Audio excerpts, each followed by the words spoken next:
আসসালামু আলাইকুম।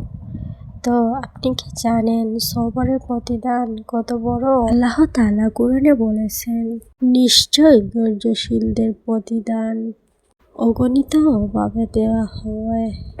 জীবনে দুঃখ, কষ্ট, পরীক্ষার সময় ধৈর্য ধারণ করা মুমিনের একটি বড় গুণ।